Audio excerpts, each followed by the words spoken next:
kembali lagi di Abi Zaizal Channel. Kali ini kita berada di Masjid Agung Banten yang berada di Serang Utara. Let's check it out.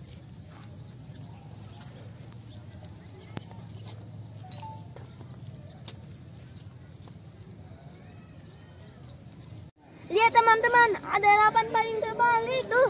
Itu lihat. 1, 2, 3, 4, 5, 6, 7, 8.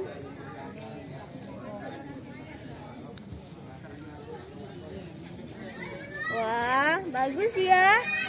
Ini ada lorong menuju masjid. Let's check it out.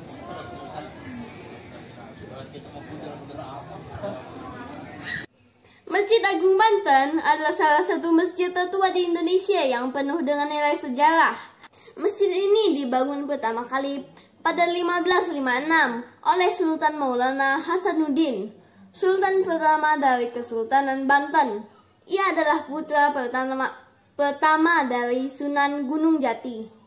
Lokasi Masjid Agung Banten terletak di Desa Banten Lama, tepatnya di Desa Banten sekitar 10 km sebelah utara kota Serang. Salah satu kekhasan yang tampak dari masjid ini adalah atap bangunan utama yang bertumpuk 5, mirip pagoda Tiongkok, yang juga merupakan karya arsitek Tionghoa yang bernama Cek Bancut. Masjid Agung Banten juga memiliki pavilion tambahan yang terletak di sisi selatan bangunan inti masjid ini. Pavilion 2 lantai ini dinamakan Tiamah, berbentuk persegi panjang dengan gaya arsitektur Belanda kuno. Bangunan ini dirancang oleh seorang arsitek Belanda bernama Hendrik Lucas Cardel. Menara yang menjadi ciri khas Masjid Banten terletak di sebelah timur masjid. Menara ini terbuat dari batu bata dengan ketinggian kurang lebih 24 meter. Diameter bagian bawahnya kurang lebih 10 meter. Untuk mencapai ujung menara ada 83 buah anak tangga yang harus ditapaki dan melewati lorong yang hanya dapat dilewati oleh 1 orang. Di masjid ini juga terdapat kompleks pemakaman Sultan-Sultan Banten serta keluarganya, yaitu makam Sultan Maulana Hasanuddin dan istrinya, Sultan Agung Tirtayasa dan Sultan Abu Nasir Abdul Qahar. Sementara di sisi utara Serambi Selatan terdapat makam Sultan Maulana Muhammad dan Sultan Zainul Abidin dan lainnya. Oh, ada satu lagi nih. Untuk pengunjung diperbolehkan untuk berziarah. Pemandangan di sekitar masjid dan perairan lepas pantai dapat terlihat di atas menara, karena jarak antara menara dan laut hanya sekitar 1,5 km. Dahulu, selain digunakan sebagai tempat mengumandangkan azan, menara yang juga dibuat oleh Hendrik Lucas Cardel ini digunakan sebagai tempat menyimpan senjata. Masjid Agung Banten telah mengalami 8 kali pemugaran.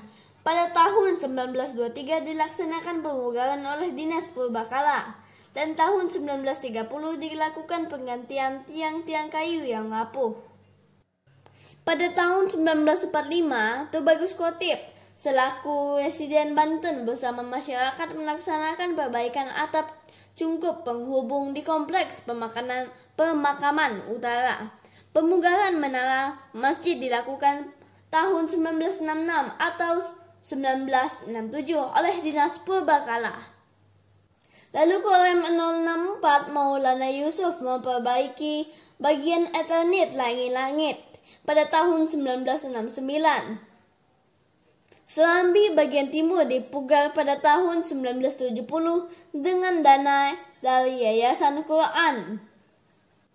Pertamina juga pernah memugar kompleks masjid pada bagian lantai ruang utama, atap serambi memakai pemakaman selatan, bak wudhu dan keran air di serambi menara, dan pagar tembok keliling kompleks dengan 5 gapura.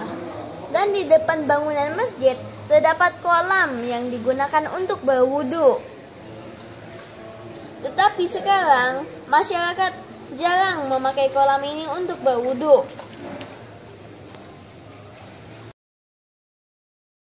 Sekian jalan-jalan kita di Masjid Agung Banten yang terletak di Desa Banten Lama, tepatnya di Desa Banten, sekitar 10 km sebelah utara Kota Serang.